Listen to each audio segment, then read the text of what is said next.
Luc chapitre 19, verset 1er. Jésus étant entré dans Jéricho, traversait la ville. Et voici un homme riche, appelé Zachée, chef des publicains, c'est-à-dire des percepteurs d'impôts de l'époque, cherchait à voir qui était Jésus. Mais il ne pouvait y parvenir à cause de la foule, car il était de petite taille. Il courut en avant et monta sur un sycomore pour le voir, parce qu'il devait passer par là. Lorsque Jésus fut arrivé à cet endroit, il leva les yeux et lui dit « Zachée, hâte-toi de descendre, car il faut que je demeure aujourd'hui dans ta maison. » Zachée se hâta de descendre et le reçut avec joie. Voyant cela, tous murmuraient et disaient « Il est allé loger chez un homme pécheur. » Mais Zachée, se tenant devant le Seigneur, lui dit « Voici, Seigneur, je donne aux pauvres la moitié de mes biens. » Quand même. « Et si j'ai fait tort de quelque chose à quelqu'un, je lui rends 4 fois plus. » Jésus lui dit « Le salut est entré aujourd'hui dans cette maison, parce que celui-ci est aussi un fils d'Abraham. Car le Fils de l'homme est venu chercher et sauver ce qui était perdu. Amen. » Bénis ta parole, Seigneur, et parle-nous, guéris-nous dans notre âme et notre corps. Au nom de Jésus, Amen. La rencontre de Jésus avec un notable de la ville de Jéricho, Zachée. On ne les voit que dans ce passage. On ne les connaît pas. On connaît quand même le prénom du percepteur d'impôts. Et Zachée, un beau jour, s'est pris de curiosité. Il a voulu voir qui était Jésus. On en parle tellement de ses miracles, de ses paroles extraordinaires. Il a cherché à voir qui était Jésus. Mais vous savez que Dieu a voulu que tous les hommes le cherchent et qu'ils le trouvent, Dieu veut que nous le cherchions. Et nous apprenons dans ce texte, et à la fin, au dernier verset, que Zachée cherche le Seigneur et le Seigneur cherche Zachée. Le Fils de l'homme est venu chercher et sauver ce qui était perdu. On ne l'apprend qu'à la fin, que Jésus cherche Zachée et que Zachée cherche Jésus. On l'apprenons à la suite de cette histoire. Oui, le Christ nous cherche depuis le commencement. Oui, il nous cherche tous. Oui, le Christ, un peu comme dans le jardin d'Éden, Dieu cherchait Adam. Adam, où es-tu ? Le Seigneur nous cherche et nous ne le savions pas. L'histoire du jardin d'Éden où Adam se cache parmi les arbres me refait penser à Zachée qui se cache dans un arbre. « Où es-tu » disait le Seigneur à Adam. « Où es-tu » Et là, Zachée également entend certainement cette parole dans son cœur. « Où es-tu » Et les regards de Jésus, maintenant, vont croiser ceux de Zachée.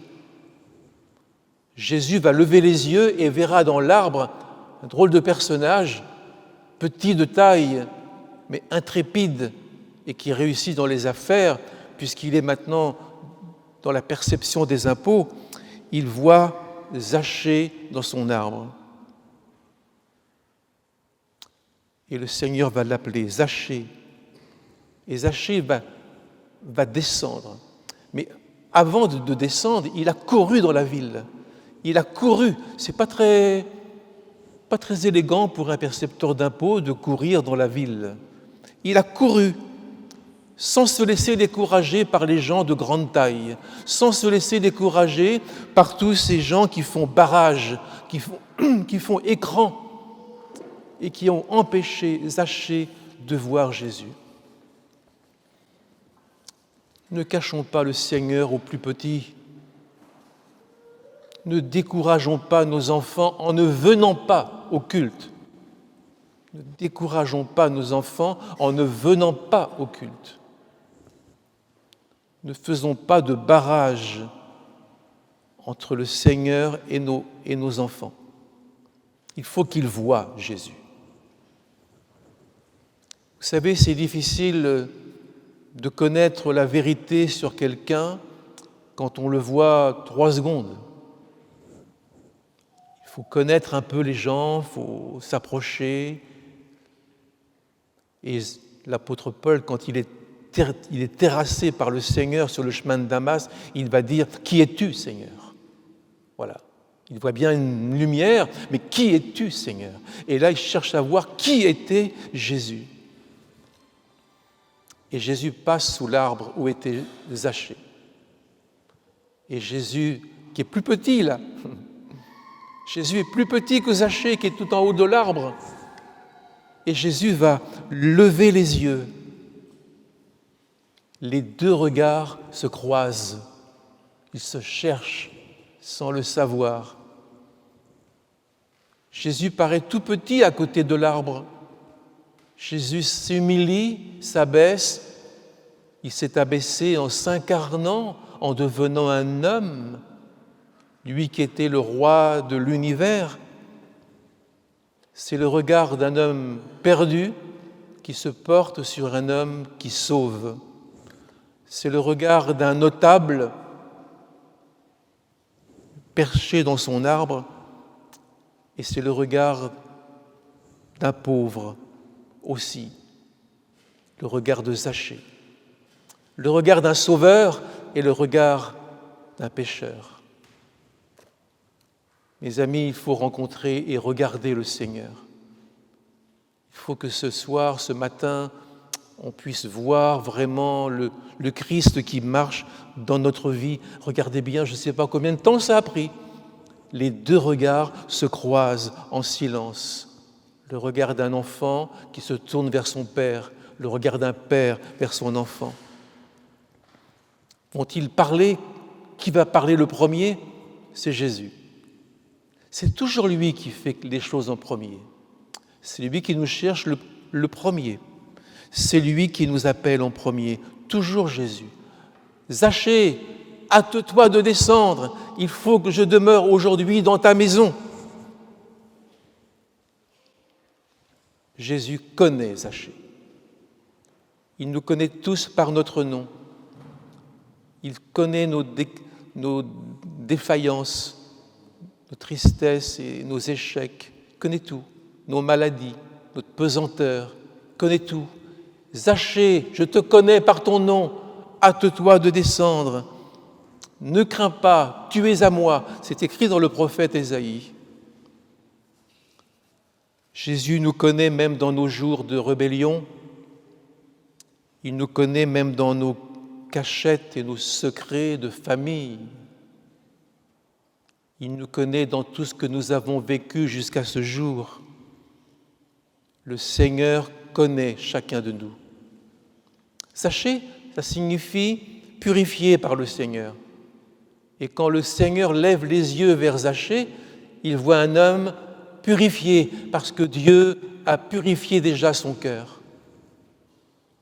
Il voit déjà le Christ en levant les yeux, toute l'œuvre de Dieu qui s'est faite tout doucement dans la vie de cet homme.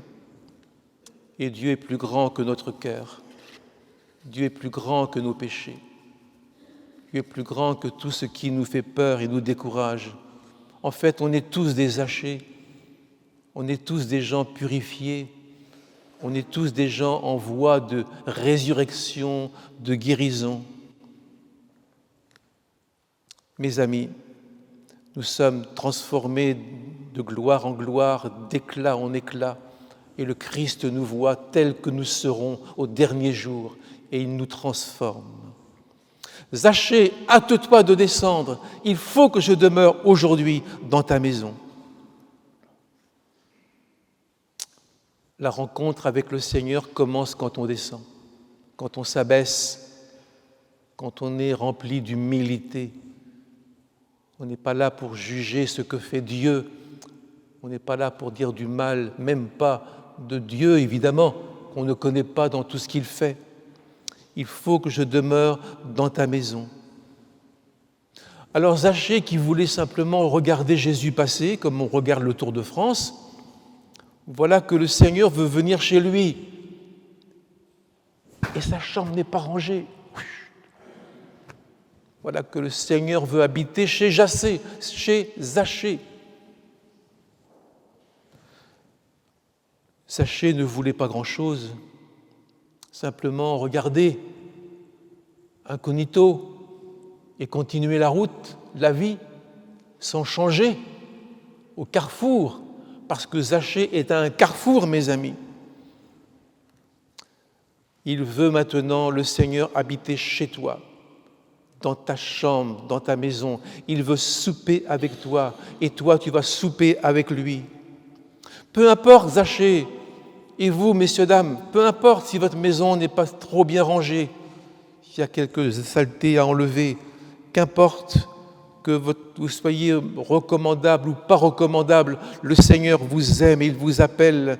Il faut que, c'est une nécessité, on ne sera pas sauvé sans inviter Jésus chez nous. On ne sera pas sauvé sans la présence du Christ dans notre cœur, dans notre maison. Il faut, c'est une volonté de Dieu, c'est la mission de Dieu, venir pour qu'on puisse venir ensuite chez lui. Parce qu'il s'agit bien de vous sauver, mes amis. Il s'agit bien de sauver vos enfants.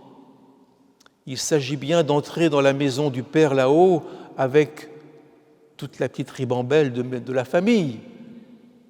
Il s'agit, mes frères et sœurs, de réussir sa vie, c'est-à-dire être avec Jésus. Il faut l'insistance de notre Seigneur, parce que l'amour du Christ ne veut pas seulement passer devant la maison, passer un culte, à chanter, à taper des mains.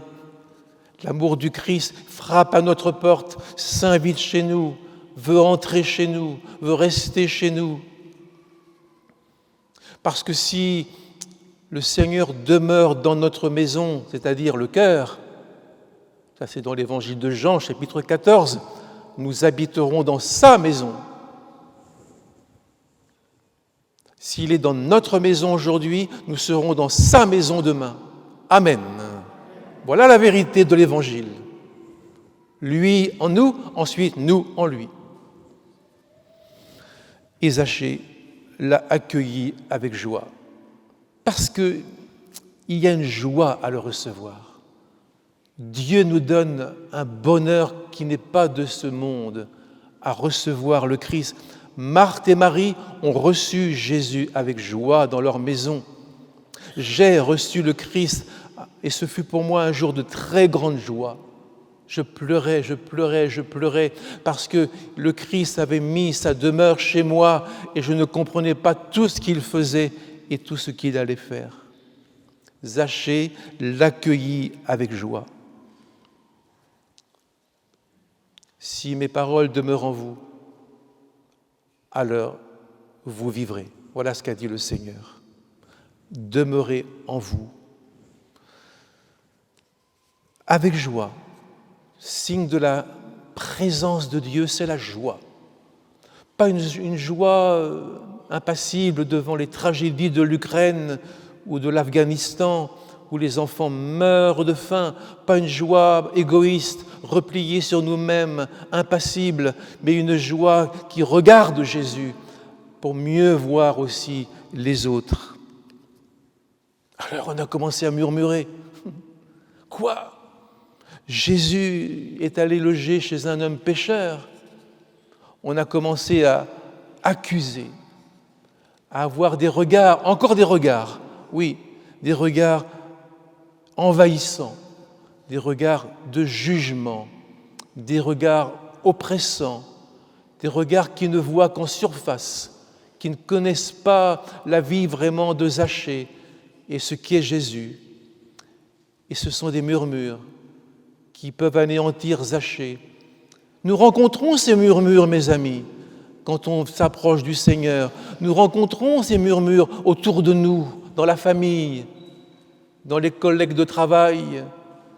Mais aussi nous rencontrons ces murmures en nous, parce qu'en nous, il y a des vérités parfois douloureuses qui nous font mal. Oui, nous n'avons pas été comme il fallait. On a des vérités en nous qui ne sont pas bonnes. Mais il y a aussi des mensonges du diable en nous qui nous troublent notre dialogue avec Jésus. Il y a des mensonges du diable et il y a des vérités aussi. Il est allé loger. Qui ? Il. Jésus. On attaque Jésus. On attaque Zachée. Quand on attaque les chrétiens, on attaque Jésus. Et quand on attaque Jésus, on attaque aussi les chrétiens, parce que nous sommes un ensemble. Il est allé loger chez un homme pécheur. Ces murmures ne sont pas de Dieu parce qu'ils sont contre Jésus. Ces murmures ne sont pas de Dieu parce qu'ils veulent décourager Zachée. C'est les murmures blessants de l'accusateur qui vous rappellent votre passé, vous reprochent votre passé, vos péchés, tout ce que Jésus a purifié. Zachée, ça veut dire purifié, je vous le rappelle, innocent même. L'adversaire nous dit parfois ces paroles pour nous condamner, des paroles de vérité parfois, pour nous condamner. Mais le Seigneur nous dit les mêmes paroles, mais pour nous relever. Oui, tu es un pécheur, Zachée. Oui, tu n'as pas fait les choses qu'il fallait, mais moi je te relève. Mais le diable dira, oui, tu es un pécheur et tu ne pourras pas t'en relever. Il faut écouter la voix de Jésus, libérateur. Il faut laisser les murmures à l'intérieur de nous ou à l'extérieur de nous. Il faut les laisser et écouter la vérité qui sort de la bouche de Jésus. Jésus cherche sa brebis perdue. Voilà la vérité. Jésus cherche son enfant perdu, l'enfant prodigue. Amen. Zachée, blessé dans son amour-propre, il va essayer de se défendre pour se justifier. Parce que Zachée a compris, évidemment, que les accusateurs, là, ils parlent de son argent. Ah, ils parlent de son argent. Ils parlent parce que cet homme est très riche et cet homme, peut-être, n'a pas été généreux. Alors Zachée va mettre en avant sa générosité. Attention, dit Zachée, je donne la moitié de mes biens pour les pauvres. Il y en a un qui pouvait prendre la parole à ce moment-là. C'était Bartimée. Parce que Bartimée, c'est un voisin de Zachée. Ils habitent dans la même ville, presque la même rue. Et quand Zachée a dit qu'il donnait de ses biens aux pauvres, si ce n'était pas vrai, Bartimée aurait levé la main en disant « Ah, monsieur, s'il vous plaît, ce que vous dites là est faux. Vous ne m'avez jamais donné un centime, rien. » Mais personne ne bouge, parce que c'est la vérité. Zachée donne de son bien aux pauvres. Il parle de ce qu'il fait ou de ce qu'il va faire. Je ne sais pas, parce qu'il se convertit. Est-ce qu'il parle de ce qu'il va faire ? Attention, il ne faut pas faire de promesses qu'on ne pourrait pas tenir. Je donne la moitié de mes biens. Si j'ai volé 100 €, j'en rends 400. Il ne faut pas promettre ce qu'on ne peut pas tenir. Et puis, je donne encore et encore. Il ne faut pas promettre ce qui est impossible à tenir. ce qui est écrasant. Et puis, il ne faut pas non plus promettre ce qu'on n'a pas encore fait. Je donne ou j'ai donné, je ne sais pas. Les savants de la Bible ne savent pas si Zachée dit « j'ai donné », bon, bravo, ou si « je vais donner ». S'il dit « j'ai donné », tout ça, il ne faut pas qu'il se prenne trop dans l'orgueil. Et s'il dit « j'ai donné » ou « je vais donner », attention de tenir sa promesse. Tenez-vous vos promesses. Tenez-vous vos engagements. Tenez-vous ce que vous avez promis à votre baptême. Tenez-vous ce que vous chantez si bien le dimanche matin. Parce que c'est important de promettre, mais important de tenir sa promesse. Alors, que va dire Jésus ? Là, vous avez déjà des voix, les voix de ces gens qui disent « c'est un homme pécheur », de Zachée qui dit « je donne ». Et que dit Jésus ? Jésus va donner son verdict et il va dire tout simplement « le Fils de l'homme est venu chercher et sauver ce qui était perdu. Amen ». Voilà. Zachée, ce qui te sauve, ce n'est pas ce que tu fais ou ce que tu feras. Ce qui te sauve, c'est ce que Jésus fait en toi. Amen. Voilà. Voilà la vérité de l'Évangile. Ce qui te sauve, c'est ce que le Christ fera en toi. Il est venu chercher et sauver ce qui était perdu en toi. Pas seulement toi, mais en toi. Ce qui était perdu, c'est-à-dire peut-être ta capacité de pardonner à ton voisin, ta capacité d'aimer les autres qui ne t'aiment pas, la capacité de travailler, tout ce qui est perdu en toi, tout ce qui s'est un peu flétri, le Christ est venu pour le sauver. Sauver ta confiance, sauver ton entrain, ton dynamisme, sauver toutes tes capacités de construire et de bâtir une famille heureuse. Tout ce que le péché a détruit, a gaspillé, le Christ vient pour sauver ce qui est perdu en toi. Ce que tu as perdu en toi, il vient le sauver, le remettre dans la voie, dans le souffle de Dieu.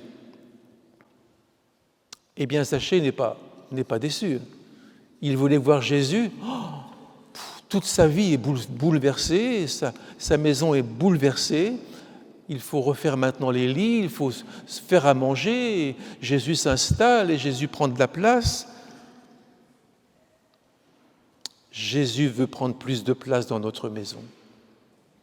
Jésus veut faire quelque chose de beau dans l'assemblée de Rennes. Amen. Jésus veut toucher tous vos enfants. On va avoir une dizaine de baptêmes si ça continue, mais je crois qu'on pourrait en faire 30 parce que le Seigneur a un peuple nombreux dans cette ville. Amen. Il n'y a pas de point final à cette histoire. Ça va continuer. Il veut habiter chez nous. Il veut demeurer. Il pose sur chacun de nous un regard favorable. Il fait taire les murmures. Et Zachée va devenir une nouvelle créature. Si quelqu'un est dans le Christ, il devient une nouvelle création. Amen. Alors Zachée, ne l'attaquez pas, ne regardez pas son passé. Maintenant, il y a des promesses pour l'avenir. Et maintenant, eh bien, il va commencer une vie nouvelle. Amen. Il va naître. L'histoire de Zachée, c'est une histoire de conversion. Il n'y a pas de miracle, il n'y a pas de malade, il n'y a pas de gens qui crient sur le chemin « Aie pitié de moi, Jésus, fils de David ». Il n'y a pas tout ça. L'histoire de Zachée, c'est très simple, très doux, très calme. C'est un homme qui était perdu et il l'a sauvé. C'est un homme qui était loin, il l'a rapproché. Mais c'est l'essentiel de la vie chrétienne. Parfois, on attend dans nos réunions d'évangélisation beaucoup de miracles. Mais le plus grand des miracles, c'est que le cœur se tourne vers Jésus et dise « Viens chez moi, je t'accueille dans ma maison. Amen. Je me tiens à la porte, dit le Seigneur, et je frappe. Si quelqu'un entend ma voix, s'il ouvre la porte, j'entrerai chez lui et je souperai avec lui et lui avec moi. Amen. Zachée a soupé avec Jésus en tête à tête. Et ce jour-là, ce fut un homme nouveau. Eh bien, je vous souhaite de partager le reste de votre vie, que ce soit facile ou difficile, mais partagez avec Jésus. Amen. Que tes paroles, Seigneur, s'inscrivent très profondément dans notre vie. Et nous voulons t'inviter à notre table parce que nous voulons les entendre, ces paroles de réconciliation, ces paroles de transformation, de régénération. Quand on est devant toi, nous ne sommes plus les mêmes.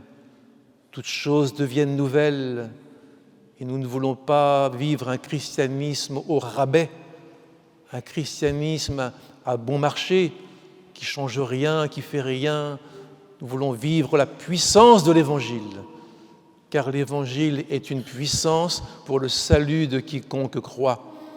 Nous voulons vivre cet Évangile de force qui transforme le cœur des mamans, des papas, des maris, des femmes. Cet Évangile puissant, vous recevrez une puissance, une force survenant sur vous, le Saint-Esprit, et vous serez mes témoins.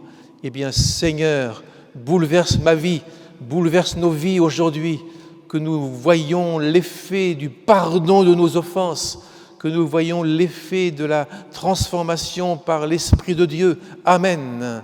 Bouleverse-nous, Seigneur. Pardonne tout ce que nous cachons, tout ce que nous gardons, tout ce que nous mettons sous le boisseau chez nous. Pardonne-nous tout cela et aide-nous à être transparents au regard du Seigneur, à être joyeux dans l'amour du Christ, à être bien avec les frères et sœurs. Amen.